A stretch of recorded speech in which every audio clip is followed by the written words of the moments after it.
अस्सलाम वालेकुम स्टूडेंट्स। इस वीक के थर्ड वीडियो क्लिप में हम जो है नेक्स्ट नॉलेज रिप्रेजेंटेशन टेक्निक जो है डिस्कस करते हैं, that is production rules.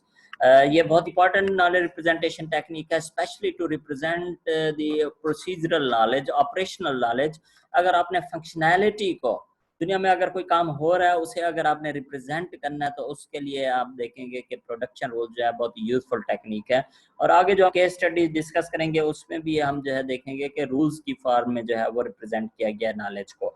Basically ये काफ़ी ओल्ड टेक्निक है, इसकी मदद से जो हम सिस्टम बनाते हैं उन्हें हम रूल बेस्ड एक्सपर्ट सिस्टम या रूल बेस्ड सिस्टम्स कहते हैं। और ये टेक्निक जो है 1970s में बेसिकली एआई जब शुरू हो रही थी, उस वक्त इवॉल्व हो रही थी, तो उस वक्त इस टेक्निक की मदद से बहुत ही सक्सेसफुल सिस्टम जो है वो बनाए गए, बहुत ही फेमस सिस्टम्स बनाए गए, लाइक माइसिन, एक्सकॉन। सिमिलरली इस टेक्निक की मदद से फिर ये हुआ कि जो कंपनीज थी उन्होंने खाली शेल बनाना शुरू कर दिया कि आप इसमें जिस डोमेन का भी नॉलेज डालें तो वो ये उसी टाइप का एक्सपर्ट सिस्टम बन जाएगा। तो उन्हें उन शेल्स को हम official production system, knowledge engineering environment, तो इस तरह के हमारे पास स्पेसिफिक स्पेशलाइज्ड टूल बनाए गए रूल बेस्ड सिस्टम्स बनाने के लिए। तो अभी भी जो है बेसिकली ये रूल बेस्ड प्रोग्रामिंग जो है वो यूज़ हो सकती है, और इसकी मदद से हम जो है प्रोडक्शन रूल्स को यूज करते हुए हम जो है वो सिस्टम बना सकते हैं। तो बेसिकली जिस सिस्टम में हमारे पास प्रोडक्शन रूल्स होंगे तो उसमें हमारे पास जो है दो और कंपोनेंट्स होंगे, टोटल 3 कंपोनेंट्स होंगे एक रूल बेस्ड सिस्टम में, जो कि बेसिक कंपोनेंट्स हैं। इसके अलावा सिस्टम में डेटाबेस भी हो सकता है, यूजर इंटरफेस भी हो सकता है, और भी कम्प्लेक्स इसका आर्किटेक्चर हो सकता है, लेकिन 3 जो है इसके बेसिक कंपोनेंट्स हैं। एक तो रूल बेस हो गया, that is collection of rule, जिसे हम नॉलेज बेस भी कह सकते हैं, रूल बेस भी कह सकते हैं। दूसरा वर्किंग मेमोरी हो गया, और तीसरा जो है इन्फ्रेंस इंजन, वो कोड, वो प्रोसेसर जिसने रूल्स को जो है वो प्रोसेस करना है, रूल्स को जो है वो यूज करना है, तो वो कोड जो है वो अलहदा से होगा। तो ये 3 बेसिक कंपोनेंट्स होते हैं किसी भी रूल बेस्ड सिस्टम में। अब बेसिकली एक रूल बेस्ड सिस्टम में एक जो प्रोडक्शन रूल होता है वो एक इफ और देन का कंस्ट्रक्ट होता है लॉजिकली। इसके इफ के आगे कंडीशन और देन के आगे एक्शन पार्ट होता है। अभी अगर आप देखें तो ये इफ देन जो है बेसिकली, ये तो प्रोग्रामिंग में भी इफ देन की स्टेटमेंट होती है, तो ये प्रोडक्शन रूल भी इफ देन नहीं हुआ, तो इसमें जो है वो क्या डिफरेंस है। तो बेसिकली इसमें जो है जब इसकी इम्प्लीमेंटेशन में हम आते हैं तो इसमें काफ़ी डिफरेंस होता है कि ये जो इफ देन है ये पार्ट ऑफ डाटा होता है, पार्ट ऑफ कोड नहीं होता। जबकि प्रोग्रामिंग में जो इफ देन के कंस्ट्रक्ट्स होते हैं वो पार्ट ऑफ कोड होते हैं, प्रोग्रामर जो है वो कोड लिखते हैं। जबकि इसमें जो है थोड़ा सा कंपैरिजन नेक्स्ट स्लाइड में हम देखते हैं कि रूल बेस्ड प्रोग्रामिंग में और कन्वेंशनल प्रोग्रामिंग में जो type rule based programming normally declarative होती है, आप सिर्फ बता देते हैं कि अगर ये काम हो तो ये कर लेना है, ये काम हो तो ये कर लेना है। जब कन्वेंशनल प्रोग्रामिंग ज़्यादातर जो है एल्गोरिथमिक या प्रोसीजरल होती है, जिसमें हम जो है स्पेसिफिक कमांड जो है वो लिखनी पड़ती हैं। स्पेशलाइज्ड टूल्स जो है वो यूज़ होते हैं एआई के अपने, लाइक मैंने आपको बताया ऑप्स5 हो गया, लिस्प हो गया, प्रोलॉग हो गया, नॉलेज इंजीनियरिंग आईलॉग हो गया, रूल, जेस, जावा बेस्ड सिस्टम है। इवन हम सीक्वल को भी यूज़ कर सकते हैं, जो कि हमारी डेटाबेस की क्यूरी लैंग्वेज होती है, स्ट्रक्चर्ड क्यूरी लैंग्वेज, उसे भी हम यूज़ कर सकते हैं। कन्वेंशनल प्रोग्रामिंग में ज़्यादातर हमारे पास जो कंपाइल्ड इन्वायरमेंट्स हैं, like Java, C plus plus, C sharp वगैरह, विजुअल बेसिक, और डिफरेंट हमारे पास जो है बहुत सारी लैंग्वेजेस हैं, हंड्रेड्स ऑफ लैंग्वेजेस हैं। तो इसमें प्रोडक्शन रूल्स होते हैं जो कि पार्ट ऑफ डाटा होते हैं। जो इफ एल्स स्टेटमेंट्स या नेस्टेड इफ एल्स स्टेटमेंट्स होती हैं वो पार्ट ऑफ कोड होती हैं। दोनों में फ़र्क यह है कि कोड जो है वो प्रोग्रामर लिखता है, और at the time of creation of software जो है वो कोड जो है वो कंप्लीट हो जाता है।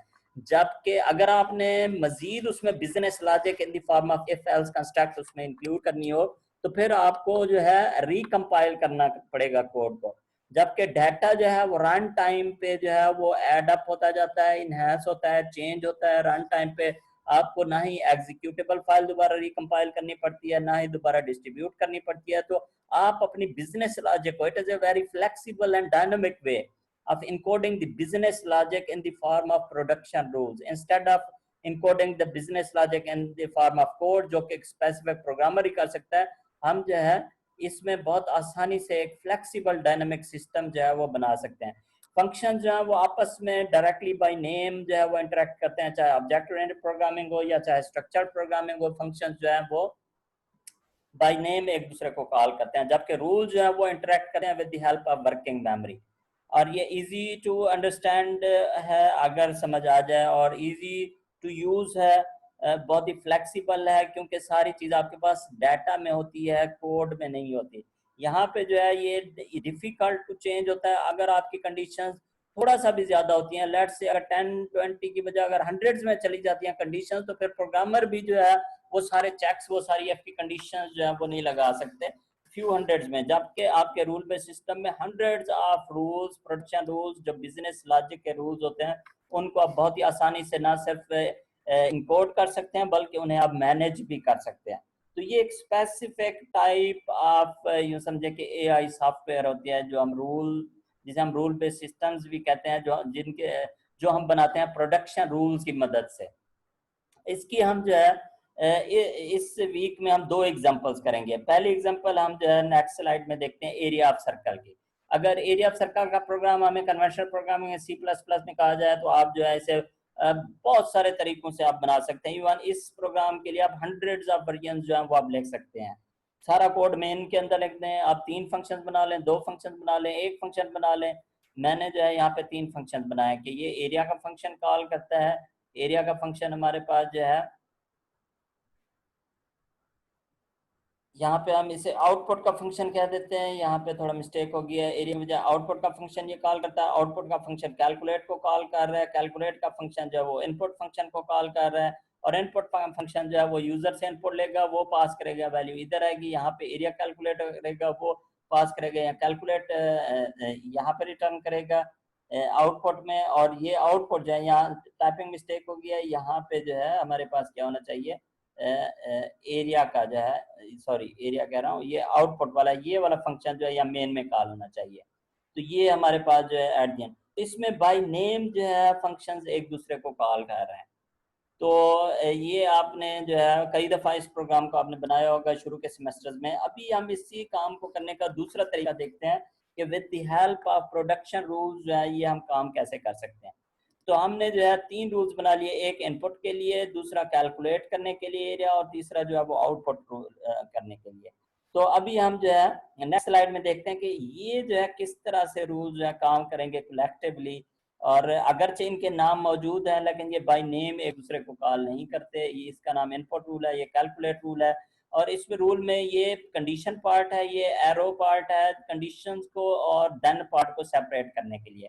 जैसे मैंने आपको बताया कि एक प्रोडक्शन रूल जो है इफ और देन का कंस्ट्रक्ट होता है, जो कंडीशंस होती हैं वो एरो से पहले होती हैं, रूल नेम के बाद। इस रूल की कंडीशन में ये लॉजिकल वेरिएबल है, यहाँ पे इसका मतलब है कोई भी वैल्यू आ सकती है, या रीड की कमांड यूजर से इनपुट के लिए, यहाँ पे भी कोई भी वैल्यू जो है वो आ सकती है। तो इंसर्ट कमांड जो है ये वर्किंग मेमोरी में जो है वो डाटा को इंसर्ट करती है। ये ऑपरेटर्स हमारे पास, ये रेडियस का स्क्वायर लेना हो तो हमने r इंटू आर कर दिया है, लॉजिकल वेरिएबल हमने ये यूज किया हुआ है। तो ये कंडीशन है, ये देन पार्ट है, ये कंडीशन है, ये देन पार्ट है। एरो जो है इनको डिफरेंशिएट करने के लिए। P फॉर प्रोडक्शन रूल, ये जस्ट हमने इंडिकेशन के तौर पे यूज किया हुआ है। R5 में P यूज होता था, तो यहाँ पे भी हमने जो है वो P यूज किया हुआ है।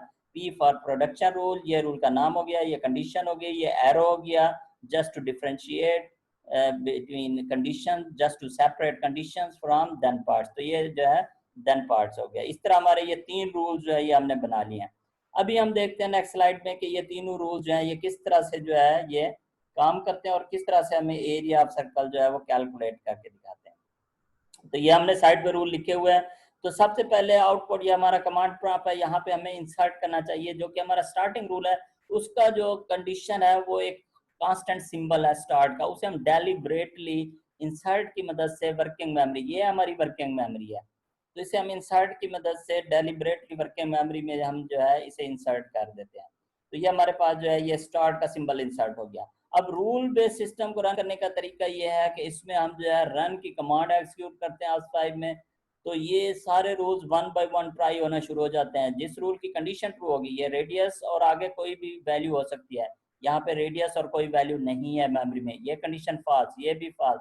ये जो स्टार्ट है एग्जैक्ट जो डेलिब्रेटली हमने डाला हुआ था मेमोरी में, इस रूल की कंडीशन जो है ये ट्रू हो गया, तो इसे हम बोलते हैं रूल एग्जीक्यूट हो रहा है, या रूल जो है ये फायर हो जाएगा। मतलब इसका कंडीशन ट्रू हो गया, तो अब ये इसका देन पार्ट एग्जीक्यूट होगा। जब इसका देन पार्ट एग्जीक्यूट होगा तो ये राइट आउटपुट एंटर रेडियस, ये मैसेज जो है ये स्क्रीन पे हमारे पास जो है ये नजर आएगा। कर्सर जो है अगली कमांड रीड किया, कर्सर ब्लिंक करने लग गया, यूजर ने फर्ज करें 4 एंटर किया है तो ये वेरिएबल एक्स से बाइंड हो जाएगा। और अगली ये वाली कमांड जब एग्जीक्यूट होगी इंसर्ट रेडियस 4, तो ये हमारे पास जो है मेमोरी में रेडियस 4 जो है ये मेमोरी में इंसर्ट हो गया। और ये रिमूव 1 का मतलब है जो कंडीशन जो डाटा आइटम इससे मैच हुआ है वो ये वाला मैच हुआ था, तभी ये रूल फायर हुआ था। तो जो इससे मैच हुआ है वो डाटा आइटम जो है वो डिलीट हो जाए, तो उस फर्स्ट कंडीशन से, इसमें एक ही कंडीशन है इसलिए रिमूव 1 लिखा हुआ है, तो ये वाला डाटा आइटम जो है ये डिलीट हो जाएगा। अब दोबारा इन्फ्रेंस इंजन जो है ये स्टॉप नहीं करेगा, इससे ये खुद ही जो है चलता रहेगा। रूल जो है अब बाय नेम एक दूसरे को कॉल नहीं कर रहा है, इन्फ्रेंस इंजन जो है उनकी कंडीशंस को चेक कर रहा है। अब स्टार्ट का मेमोरी में जो है वो सिंबल नहीं है, ना ही एरिया का सिंबल है, बल्कि ये रेडियस और आगे वेरिएबल है। यहाँ पे ये जो 4 है ये वेरिएबल r से बाइंड हो जाएगा और ये कंडीशन जो है ट्रू हो जाएगी। जब ये कंडीशन ट्रू हो जाएगी तो ये सेकंड रूल जो है फायर हो जाएगा। और इसमें ये हमें कह रहा है कि इंसर्ट एरिया का सिंबल 3.14 और r into r 4 into 4 16 multiplied by 3.14 50.24, जो भी इसका आंसर बनता है एरिया के सिंबल के साथ वो जो है मेमोरी में इंसर्ट हो गया। रिमूव 1 का मतलब जो डाटा आइटम इस पहली कंडीशन से मैच हुआ है, ये वाला डाटा आइटम जो है मैच हुआ है तो इट शुड बी रिमूव, तो ये जो है यहाँ पे ये रिमूव हो गया। अच्छा जी, उसके बाद दोबारा इन्फ्रेंस इंजन स्टॉप नहीं करेगा, जब तक के रूल की कंडीशंस मैच होती रहेंगी तब तक जो है ये कंडीशन चेक करता रहेगा। तो आप दोबारा देखेगा कि इस रूल की कंडीशन जो है वो ट्रू हो रही है, इस रूल की कंडीशन ट्रू हो रही है, ए की वैल्यू 52.24 से मैच हुई, तो ये एरिया ऑफ सर्कल जो है ये मैसेज 50.24 प्रिंट भी हो गया और उसके आगे उसकी वैल्यू भी प्रिंट हो गया। और रिमूव 1 जो इससे मैच हुआ है ये वाला डाटा आइटम जो है ये मेमोरी में से रिमूव हो जाएगा। अब इन्फ्रेंस इंजन देखेगा किसी रूल की कंडीशन जो है वो मैच नहीं हो रही क्योंकि मेमोरी हमारी खाली है। अगर बेशक मेमोरी में डाटा आइटम होते जो कि इनसे मैच नहीं कर रहे तब भी जो है ये इन्फ्रेंस इंजन जो है ये स्टॉप हो जाएगा। तो बेसिकली इसमें आपने देखा कि रूल जो है वो वर्किंग मेमोरी के थ्रू जो है इन्फ्रेंस इंजन जो है वो उनको एग्जीक्यूट करा रहा है। तो अगर हम फ्लो ऑफ एग्जीक्यूशन को डिस्कस करें, ये एक थोड़ा सा डिफरेंट वे है प्रोग्रामिंग करने का। तो अगर हम फ्लो ऑफ एग्जीक्यूशन को देखें तो रूल्स जो है वो डायरेक्टली इंटरेक्ट नहीं करते। अगर आप इसमें से किसी रूल को यहाँ से हटा दें कोई और रूल ले आए तो आपको कहीं पे भी चेंज नहीं करना पड़ेगा क्योंकि ये बाय नेम एक दूसरे को कॉल नहीं करते। ऑन द अदर हैंड जब फंक्शंस होते हैं वो बाय नेम एक दूसरे को कॉल कर रहे होते हैं। अगर यहाँ से मैं फंक्शन 2 को रिमूव करना चाहूँ, रिप्लेस करना चाहूँ, चेंज करना चाहूँ किसी और फंक्शन से, तो जहां जहां ये कॉल हो रहा है वहां पे भी मुझे चेंज करना पड़ेगा और जिन जिन फंक्शंस को ये कॉल कर रहा है उनका भी मुझे जो है वो ख्याल रखना पड़ेगा क्योंकि ये फंक्शंस एक दूसरे को बाय नेम कॉल करते हैं। और जब एक बड़े सॉफ्टवेयर का साइज बढ़ता जाता है तो ये कम्प्लेक्सिटी जो है, ये हायरार्किकल स्ट्रक्चर जो है ये काफी कम्प्लेक्स हो जाता है और इसको मैनेज करना कोड को जो है वो फिर डिफिकल्ट काम हो जाता है। तो फिर एक आपके complete science of software engineering जो है वो शुरू हो जाती है कि आपने अपने कोड को किस तरह से मैनेजेबल रखना है, किस तरह से जो है आपने क्लासेस बनानी है, कोड को ऑर्गेनाइज करना है। तो वो एक जो है एक टोटल एक डोमेन है सॉफ्टवेयर डेवलपमेंट का। तो रूल बेस्ड प्रोग्रामिंग जो है ये इस लिहाज से जो है फ्लेक्सिबल और डायनेमिक है और स्पेसिफिक चीज़ों के लिए जो है हम इसे बहुत आसानी से जो है वो हम इस्तेमाल कर सकते हैं। नेक्स्ट वीडियो क्लिप में हम इसकी एक दो एग्जांपल्स और भी देखेंगे और आपकी असाइनमेंट जो है वो भी इसी से रिलेटेड होगी। तब तक अस्सलाम वालेकुम।